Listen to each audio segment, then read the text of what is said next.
Welcome to NarrativeNook audio tales where enchanted stories come to life. If you enjoy our stories, please subscribe, like and share to support our channel.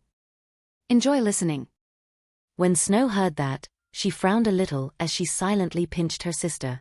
Although this was something of common knowledge in everyone's heart, no one had said it out loud. Daniel was still their elder, and they still needed to keep up the appearance. Although she felt that Rain had overstepped, she too thought that Daniel had no right to be seated there.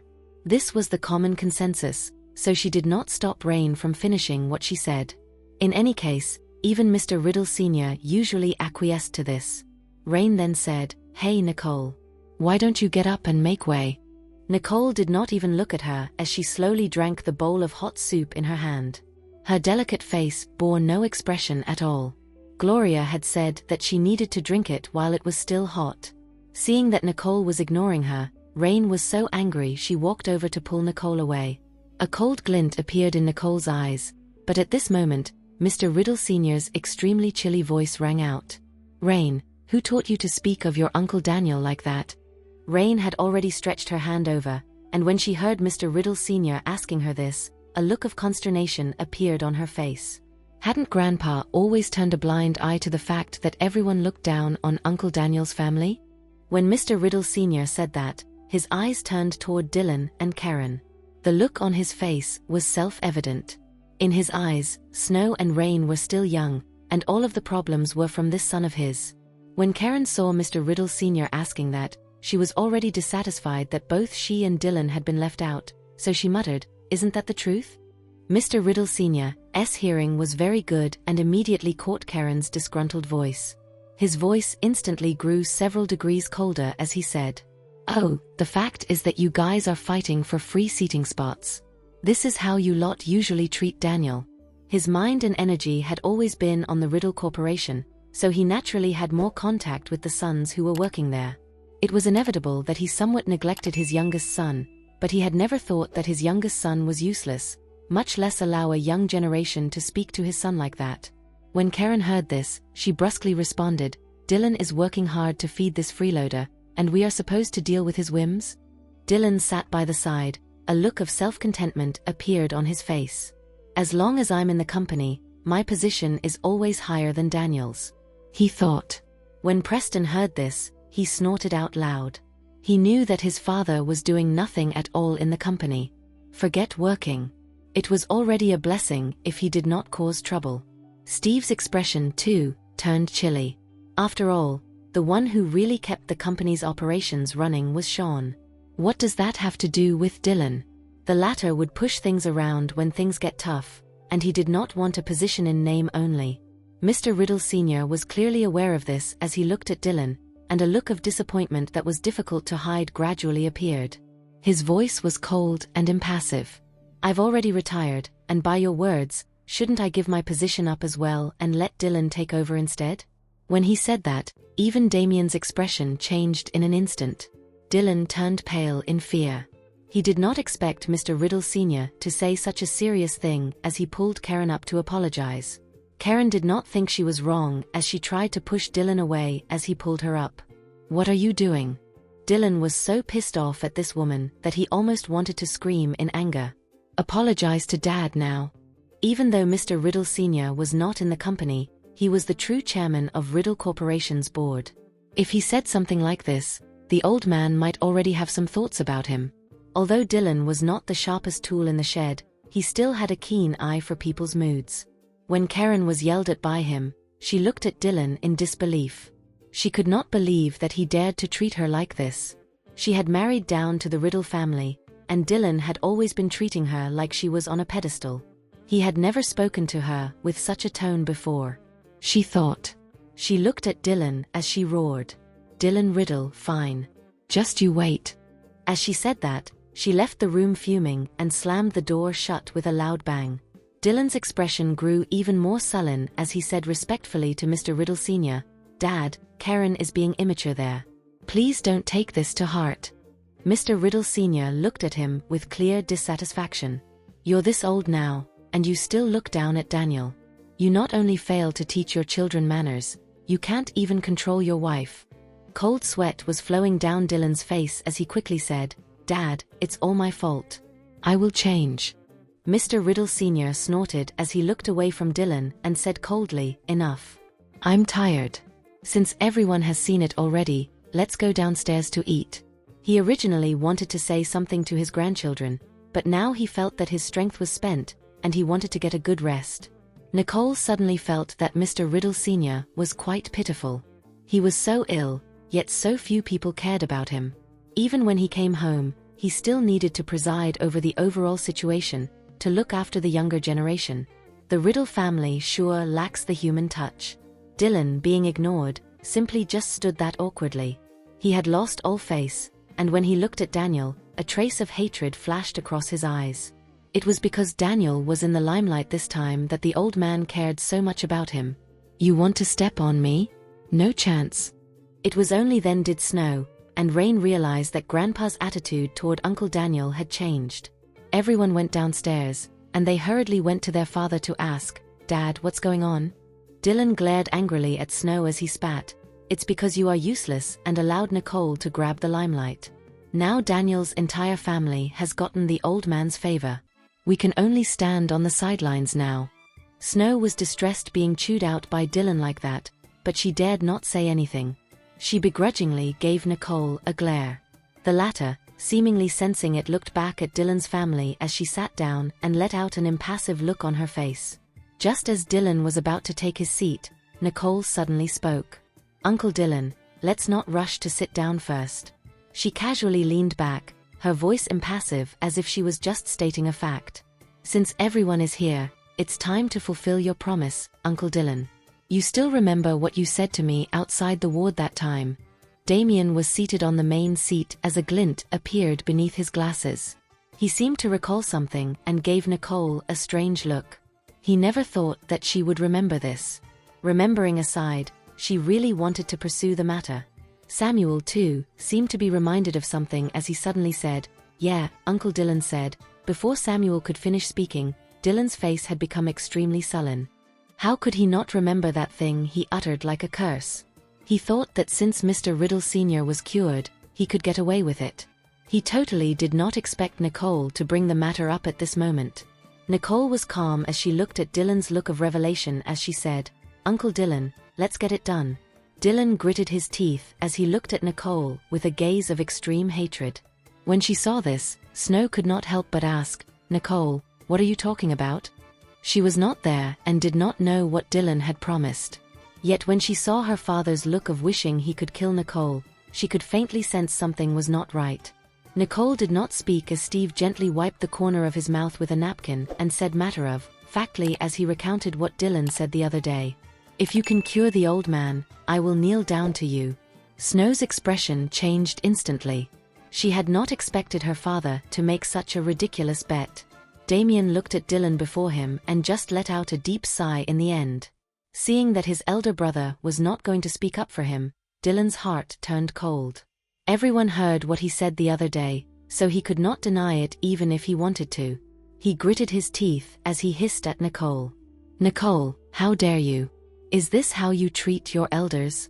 You dare to get me to kneel before you? Are you not afraid of karma biting you back?" Nicole was unaffected as she said coldly, "Since you dare to make a bet, Uncle Dylan, why would I not dare to bear the consequences?" As she said that, she stood up and looked icily at Dylan. "When Grandpa suddenly fell sick, when Grandpa needed treatment the most, when I said I needed to transfer Grandpa to a different hospital for treatment, what did you do then, Uncle Dylan? You dare to say I don't know how to treat my elders? Don't you find yourself ridiculous now?" When everyone heard what Nicole said, their eyes gradually became icy. When everyone heard that, they thought he was worried about the old man, but now they thought about it, he was just waiting for Mr. Riddle Sr. to die. Being exposed, Dylan's veins popped up as he glared at Nicole. "I am your elder." Nicole did not avoid his gaze as she looked back at him with clear eyes, without any trace of fear. "So what?" Dylan looked at Damien for help, only to find that Damien had no intention to speak up for him, while Miley, too, was just looking at him as if she was watching a show. His only wife had already left, and no one would help to speak up for him. A surge of uncontrollable rage appeared in Dylan's heart. No one before him stood on his side, and he felt like he was being abandoned by the whole world. He looked menacingly at Nicole, his voice extremely chilly but very low as he said, "I will make you pay for this." Nicole was not perturbed by his threat but instead looked on impassively at him, seemingly not taking him seriously at all. Dylan clenched his fist as he finally slowly bent his knees. Snow covered her mouth as she looked at this. She could not believe that Nicole dared to have Dylan kneel down before her. Rain, too, looked at Nicole. If the hatred in her eyes could be materialized, she would have sliced Nicole into pieces long ago. Yet Nicole only looked on indifferently at Dylan.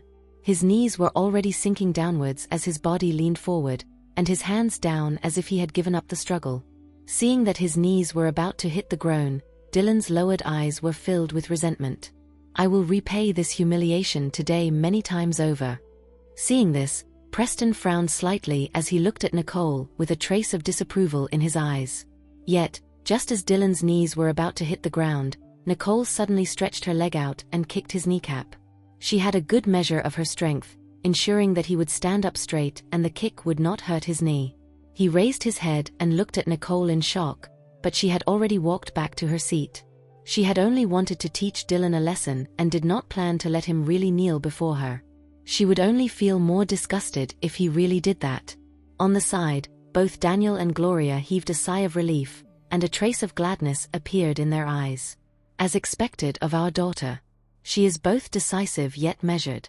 Not letting Dylan fully kneel down could be regarded as preserving his face.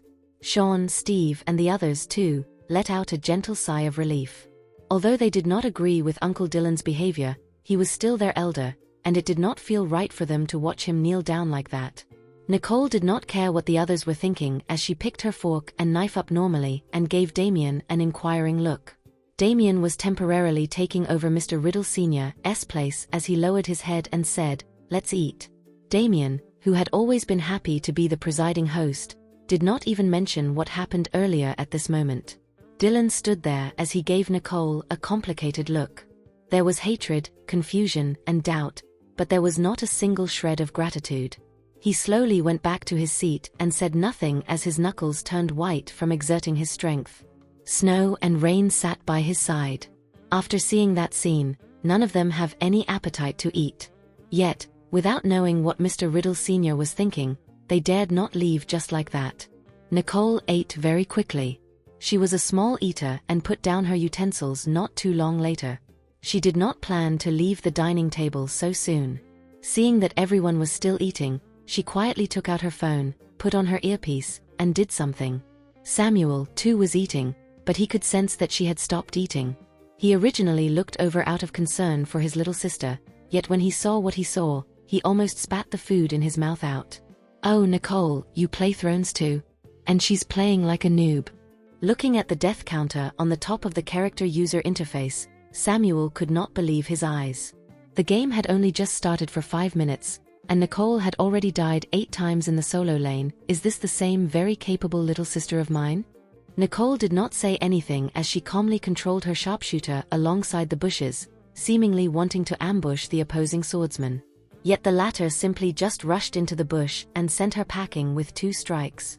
Seeing the death counter going from 8 to 9, Nicole paused for a moment as if wanting to put her phone away. She had been losing so horribly on PC, and out of disbelief, she wanted to give the mobile version a try. Yet, the results were the same. After dinner, the children were all sent home first. The only ones that remained were the elders and Nicole as they gathered before Mr. Riddle Sr.'s bed. "Dad, is there something important you'd like to say calling all of us here?" Miley asked a little irritably. Mr. Riddle Sr. glanced at her and said, "Indeed, I have." His eyes then looked at Nicole. "Falling sick this time made me clearly decide that Nicole's identity can no longer be so ambiguous. She is indeed a member of the Riddle family, and this will not be erased by any other unrelated reasons. I shall announce her identity to the outside world." Both Damien and Miley instantly frowned. "Dad, this is a little too sudden, isn't it?" "Yeah, let's wait until you recover, okay?" Miley, too, disagreed in her response. Nicole was just a country bumpkin they had found outside. If they were to announce her identity, wouldn't that make his sons and daughters a laughingstock? Mr. Riddle Sr. could not even be bothered with them. I've already made up my mind on this matter. The two of you don't have to say anything else. With that, everyone was stunned. Both Damien, Dylan, and their wives looked at the old man in disbelief. Both Daniel and Gloria were secretly excited as the day Mr. Riddle Sr. finally recognized Nicole had come. Yet, Nicole's expression did not change much as she looked at her watch and said faintly, "Grandpa, you should be resting now."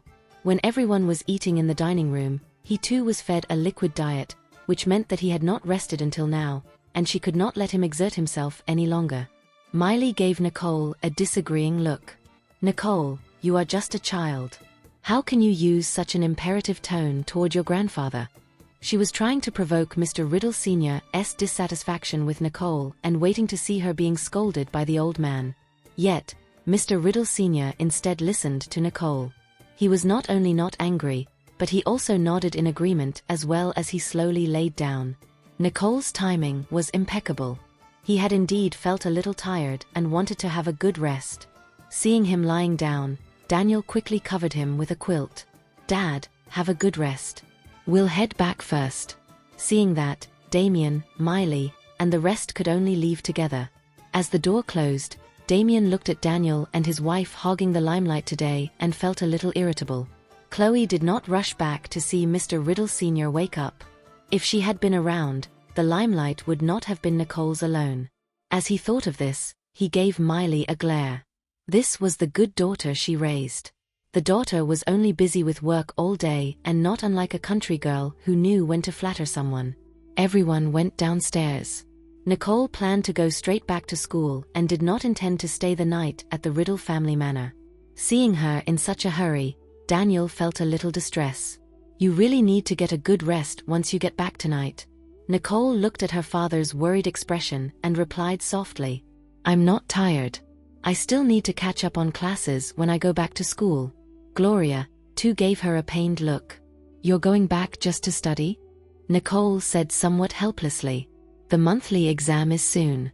Although Mr. Riddle Sr. had agreed to declare her identity, that meant that she would become a member of the Riddle family, and she could not afford to neglect her exams. "Then I'll send a driver to send you back." Seeing how serious she was, Daniel could only agree. Nicole nodded. Seeing Gloria's reluctant look, she pondered a little before saying, "I'll come back often to watch Grandpa take his medicine." When Gloria heard her say that, she was a little more relieved. Yet, she was bound to feel a little sad seeing her daughter leaving. "Take care then." Soon, the chauffeurs drove the cars over. Nicole got onto one while Daniel and his wife got into another as they left. Damien stood in Mr. Riddle Sr.'s room as he watched them leave. He then turned his eyes toward Mr. Riddle Sr., who had already fallen into a slight sleep, and his gaze became deep. He felt that the change in Mr. Riddle Sr.'s attitude toward Nicole was just too great. It was not only because of the Rogers family, but there was something else that he did not know hidden within. Who was the doctor that Nicole found? So much so that the doctor could save Mr. Riddle Sr., who had a literal death sentence on his head. It was really a miracle. He had witnessed how Mr. Riddle Sr. treated Daniel and Dylan today. "If it were not for my quick thinking, I probably would have ended up the same as Dylan." Thinking of this, a grim look appeared on Damien's face. It seemed like he could no longer underestimate Daniel's family. Johnston Jared. As he had met Nicole at Nottingbrook, the irritability within him had slowly subsided over the past 2 days as he let out a gentle smile. Max was reporting to him the quarterly summary report of the current quarter, and seeing Jared in a good mood, he heaved a sigh of relief. He did not need to think to know that only Nicole could control his boss emotions like that. When Nicole was not around his boss, even a smile was a luxury. Yet, ever since meeting her, he had been smiling so brightly it was weird. "It seems like I've underestimated Miss Nicole's place in the boss heart."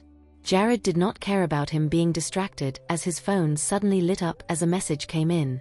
He did not say much as he picked up his coat and walked out. Max looked at him for a few seconds before finally reacting and chasing after Jared. Jared walked straight to the car, and before Max could even open the door for him, Jared had left him behind as he started the car and sped in a familiar direction. Max's hand paused in midair as he looked at the puff of smoke left behind by the speeding car. He shook his head helplessly. Really? Once he got a woman, he straight away forgets about his assistant. Jared did not have the time to care about Max's feelings. Everything in his mind was cast aside for one single purpose: to see her. He could not be bothered why Zeke was beside her, nor did he care about how she could cure Mr. Riddle Sr. Now that she is back, then he will go see her. Nothing more. A few stray strands of hair fell before his eyes, yet they were very quickly blown aside by the strong wind pouring in through the open window, revealing his deep and beautiful eyes. It was so beautiful it was unreal. Nicole had thought that the school gate should be deserted when she returned to school at this hour. Yet when she got off the car, she found out that a group of girls was standing at the entrance. Nicole did not know what they were doing. She simply just walked ahead and wanted to walk around them. Just as she was about to step onto the school grounds, she saw an extremely cool pink sports car, and someone very familiar was standing in front of the car. When the other party saw her, he immediately walked over. As shadows gave way to light, Nicole could see the person's magnificent face clearly. When she saw him, her tiredness dissipated. Ignoring the gaze of others, she walked toward him as a light smile appeared on her face. When Jared saw her smile, his expression softened. "Your grandpa's matter is settled?" Nicole looked at his handsome face and nodded. "Why are you here?" Jared looked at her without replying. The pleading in his eyes seemed to be overflowing. Nicole looked at his attractive eyes, and the glow in his eyes was brighter than the starlight. She then understood something. Nicole then smiled. A smile as pure as snow, with a tinge of understanding. "It's still early. Make me a cup of coffee." Jared did not speak as he blinked at Nicole as he walked toward the cafe. Nicole's voice rang out behind him. "What? Don't want your car?" A gentle smile appeared at the corners of Jared's lips. "She's already here. What's the need for the car?" The two walked side by side. Under the street lamp, a beautiful silhouette was formed. Inside the coffee shop, Claus was back to being the counter staff. As he was wiping the cup out of boredom as he leaned against the bar, he was shocked when he saw Jared walk in. The moment he caught sight of the smile on the latter's face, he instantly whispered, "Good God," inwardly. Why is boss, who had been grumpy the whole day long, coming in now with a smile? Wait. Sure enough, when he saw Nicole behind Jared, he quietly put down the cup in his hand as he minimized his sense of existence. Nicole walked to the place she and Jared usually sat and suddenly realized that he had indeed changed many of her habits. She actually did not feel any discomfort sitting before such a bright yet fragile window. Jared leaned onto the table as he looked at her. Under the gentle light, one could feel the allure and warmth in his eyes. "Order something?" Nicole looked at him as she leaned slightly backward. Her long, slightly curled hair flowed down, looking almost picturesque. She then looked at Jared's handsome face as she opened her lips slightly. "Bourbon Santos." "What?" When Claus, who had been playing dead by the side, heard the name of that coffee, his eyes widened as he looked at Nicole and then at Jared. When Jared heard the coffee's name, a glint appeared in his eyes. Yet his expression did not change as he said with some regret, "Brazilian coffee single blend quality is not too great. You'll have to wait, is it okay?" Nicole looked at him, yet there was no disappointment in her eyes. She looked at his face as a beautiful smile appeared on hers. Her eyes seemed to be filled with some kind of faint emotions. A wait is indeed required. The two looked at each other with tacit understanding as if some sort of affection was flowing in the air. Just at this moment, a low cry of pain rang out from behind them. When Nicole heard the sound, she immediately turned over. It was a young student clutching his chest in pain as he fell from his chain and fainted as he lay on the ground. Seeing him like this, his companions immediately leaped to the side in fear. The circle of students around him also hurriedly dodged to the side. Seeing the person like this, they were worried about getting into trouble and did not dare to go over. When Jared saw this, he frowned a little. Just as he was about to do something, he saw Nicole standing up and walking toward the student. She quickly came to his side and furrowed her brows as she looked at his pale face. Nicole looked at his classmate to the side and raised her jaw a little. "Help me raise his neck." The boy hesitated and did not dare to get close. Just as Nicole was about to say something else, Jared's clear voice rang out. Let me. Seeing that he stretched his hand out without hesitation and held the boy's neck in his hand, pushing him slightly higher than his heart, a look of appreciation appeared in Nicole's eyes. He could always understand what she was thinking in an instant. She did not delay and instead pulled out a leather pouch from her bag and pulled out a thin silver needle. The girls around her saw this and covered their mouths in fear. Oh my God, what is this woman up to? Does she want to kill someone? Nicole ignored their whispers as her fingers grabbed onto the row of cold silver needles, her expression entirely focused. Everyone could not help but train their eyes on her finger movements. Her fair white hand was slowly moving along a black leather. Under the silver glint, it had an alluring beauty to it. The hand slowly stopped at the front of a 1 millimeter thick needle.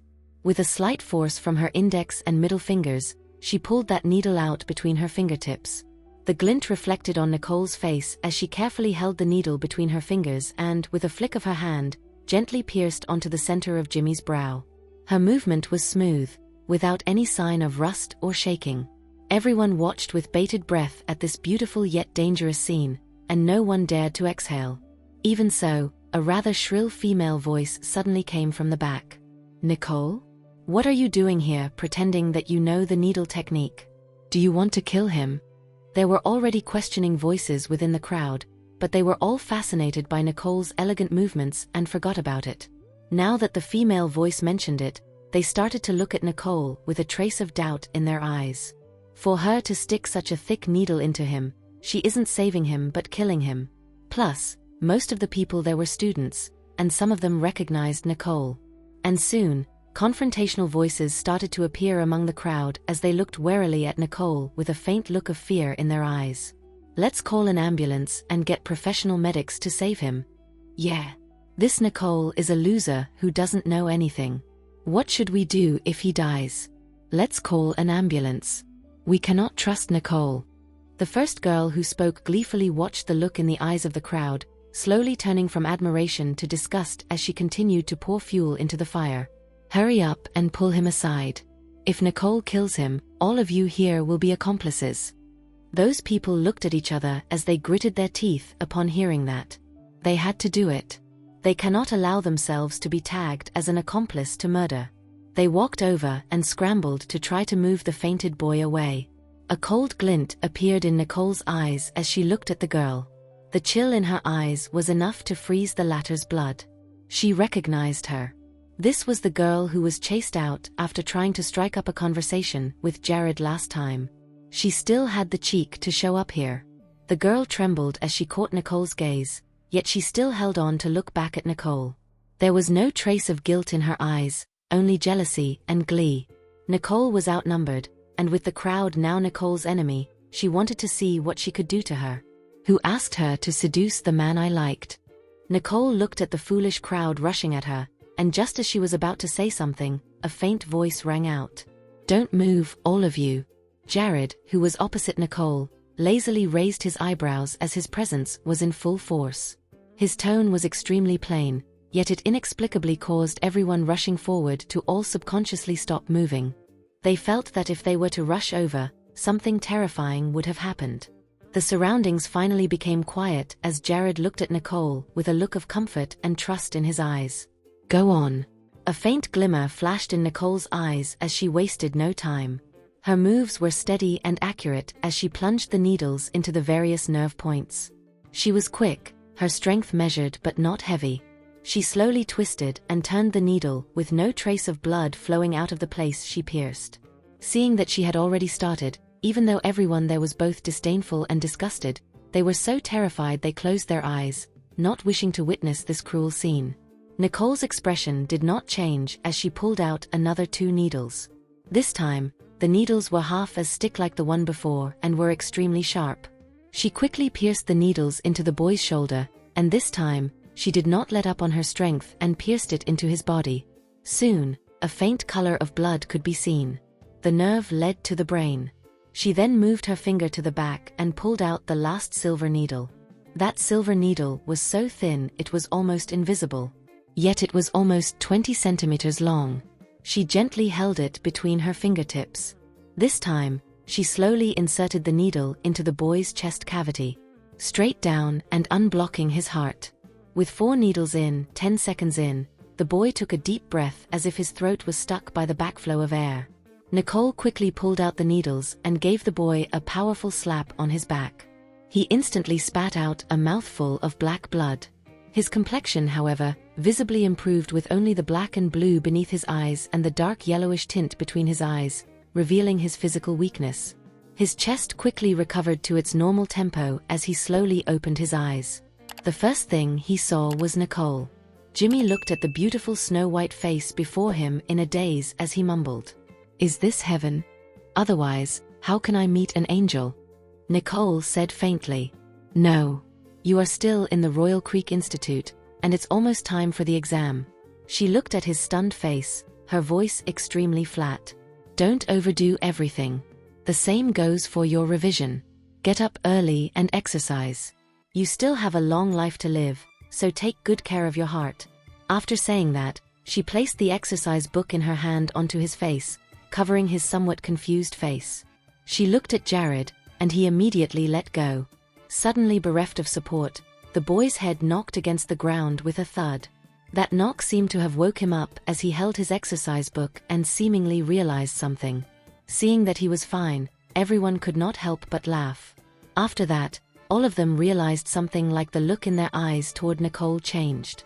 All of them had seen that Jimmy had a cardiac arrest, and the reason they did not dare to come forward was afraid that he would die.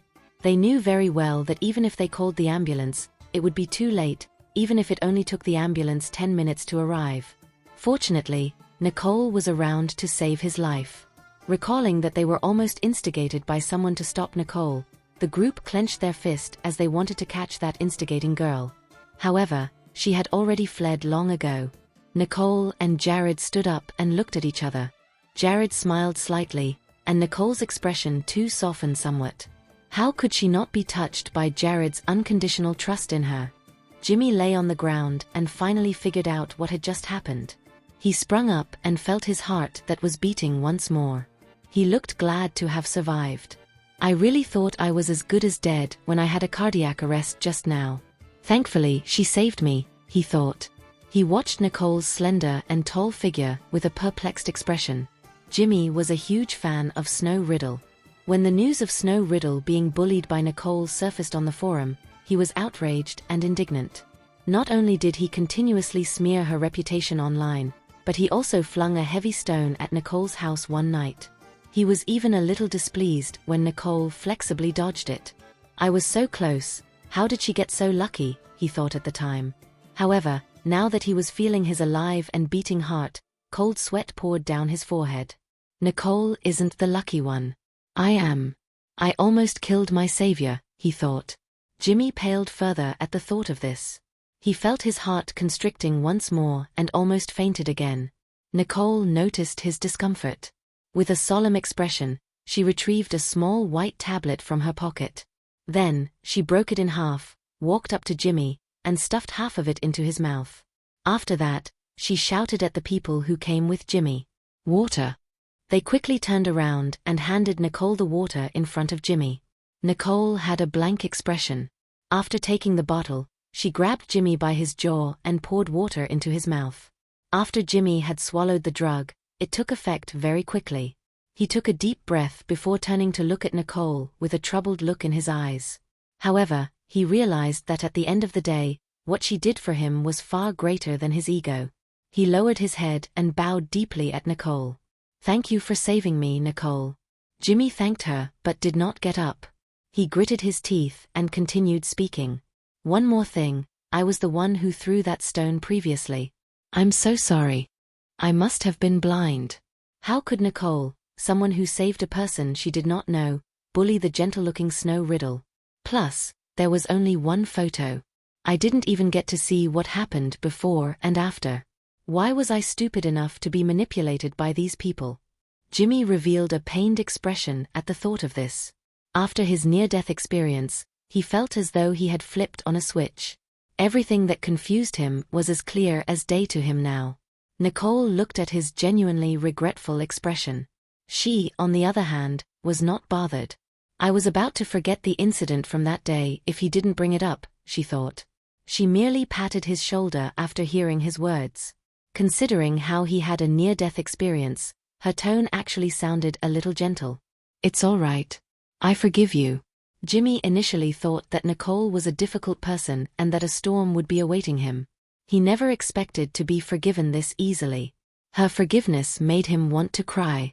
This is what true gentleness looks like, he thought. He started to choke up a little and sounded like he was traumatized. "I almost killed you, I'm a sinner," he thought. Nicole sighed helplessly as she watched him. Her voice sounded far away but close at the same time. "I told you it's all right." She did not care about what happened. After all, he did not have what it took to actually harm her. Since he has apologized, it's fine, she thought. Thank you for listening. If you have enjoyed this story, please like and share so others can see it too. Also hit the subscription button and notification bell so you can be notified on our next release. Thank you for your support. God bless you.